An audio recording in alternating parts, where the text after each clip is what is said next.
Good Sunday morning. We are getting you started with a live look out over Elitch Gardens and Denver. We can see Empower Field back there in the distance. Cars moving along on I-25 just fine. Good morning. Thank you for joining us. I'm Erica Lopez in for Anusha Roy. We've got our weather impact team meteorologist Keely Chalmers with us this morning, talking all about these summer temperatures that are sticking around, Keely. I know, can you believe it? It feels like it's in the middle of summer. You show that picture of Elitch Gardens and I'm thinking, gosh, it feels like summer. It's gonna be a great day to get outside, do some summer activities like Elitch's.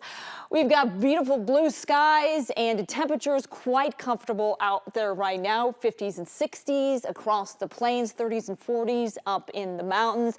Mostly sunny today. Your forecast high for the Denver metro area, 90 degrees. We do have some widely scattered showers and thunderstorms moving across the high country this afternoon. One or two could slide down to the I-25 corridor, but mainly south of the metro area. Forecast highs 80s and low 90s across the plains, 70s, so a little bit of relief up in the high country. Live radar, we're quiet out there. A little bit of a weak disturbance moving across the northeast corner of the state. That is pushing out. We are looking dry for at least the first half of the day. Things change again over the high country as we head into the afternoon. But that sunshine and those dry conditions continuing over the next several days, that tops our weather headlines. Storms are in the forecast, certainly for the high country, possibly even down here at the lower elevations. A better chance on Wednesday, and then we are in store for a warm week. Our normal high for this time of the year, 83 degrees. We are going to be 5 to 10 degrees above that as we head toward next weekend, then a bit of a cool down for next weekend. We'll talk more about that coming up in your full forecast in just a bit. This was an ambush. What the trooper did undoubtedly saved other people's lives, or certainly could have saved other people's lives. Colorado State Patrol Corporal Ty Simcox is at home recovering this morning after investigators say a man ambushed him in his patrol car Saturday afternoon along Highway 36 just west of Federal Boulevard. Simcox returned fire, killing that suspect. The highway is back open this morning after being shut down for several hours as crews were investigating. And now they're still trying to figure out why it all started. This morning, 9 News reporter Brianna Clark is live in the newsroom. Brianna, CSP says Simcox was released from the hospital just hours after that shooting. Yeah, the DA says it is a miracle that he survived the ambush, shot one time in the arm. Corporal Ty Simcox is a 16-year veteran of State Patrol, and investigators say his training helped save other lives. This trooper had absolutely no warning whatsoever. There are cars coming on both sides of the highway. There would be no reason for this trooper to ever anticipate that one of those vehicles would slow down and unload his gun into the trooper's vehicle. CSP says Simcox was parked on US 36, working on some paperwork, when the driver of a black Chevy pickup slowed down. And as he passed, our trooper started to fire multiple shots from a handgun into our patrol car, aimed at a Colorado State trooper. Investigators say the driver of the Chevy then pulled over, got out of the truck, and fired off even more shots. Simcox returned fire. A shootout in the middle of Highway 36 on a Saturday afternoon. I will tell you very directly that our member was targeted by a man that intended to kill him.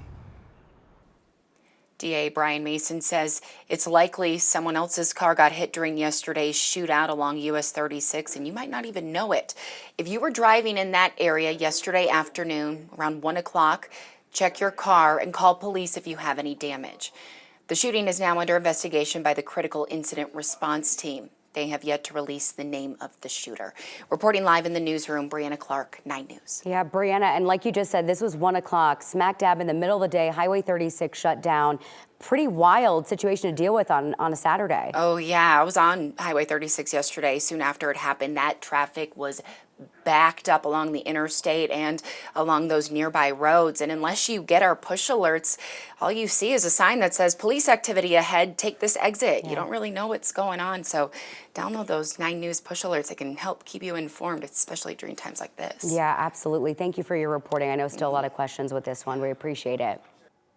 And this morning, we have an update to a story we've been following with national attention. The landlord that was called an out-of-state slumlord by Aurora's mayor has agreed to give up control of one of the apartment complexes where a Venezuelan gang has been active.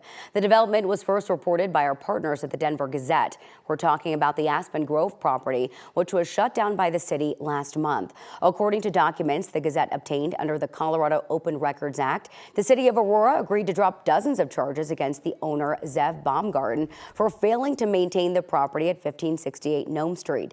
In exchange, he agreed to waive his right to a speedy trial. And Nome Partners LLC agreed to sell or lease the property and pay up to $60,000 of the cost to clean up and secure the complex. The Gazette reports the agreement said the apartment's owners may re-tenant the building as long as it's up to code. The landlord blamed the Venezuelan gang for taking over the property, but the city insisted it had been neglected by the landlord for years.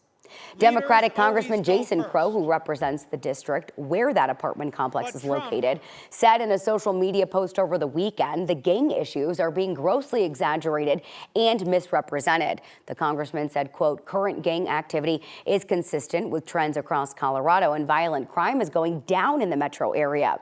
We asked Crow's press team for statistics to support those claims. We will let you know once we hear back. We do know Aurora's violent crime rate fell about 15% from 2022 to 2023. The only data available for this year is between January and February. Turning to the race for the White House, former President Donald Trump was on the campaign trail in Wisconsin, where he addressed supporters at a rally in Mosinee. Wisconsin is a battleground state that could decide the election, and his visit comes as he tries to solidify support in his base. During his remarks, Trump criticized current leaders and officials, as well as outlined steps he believes will, quote, break the grip of the Biden-Harris administration. If Comrade Kamala Harris gets 4 more years, you will be living a full-blown banana republic ruled by an anarchy and a tyranny. You're going to have something, and it's not her. It's the people that surround her. They're scum. They're scum. And they want to take down our country. They are absolute garbage. Trump advisors say Republican vice presidential nominee Senator J.D. Vance is expected to hit relatively rural areas of the Rust Belt particularly hard in the final weeks before the election. Meantime, Vice President Kamala Harris took a moment to answer questions from reporters in Pittsburgh on Saturday. Harris made a campaign stop at Pensie's Spices while in between preparations for her upcoming debate with former President Donald Trump. Harris first responded to a question about receiving an endorsement from Liz and Dick Cheney, saying she is honored to have their support. She added, the endorsement reinforces a love for our country and shows we have more in common than what separates us. I think it's an important statement right now. A lot of what I think is happening, and I was just talking with some folks here in Pittsburgh about it, is that people are exhausted about the division and the attempts to kind of divide us as Americans.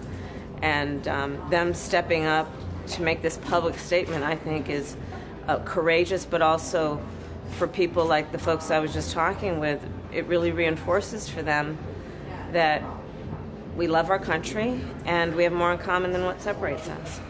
Harris and Trump are expected to face off on the debate stage on Tuesday, September 10th, marking the second debate in this campaign cycle, but the first time these two candidates will debate each other.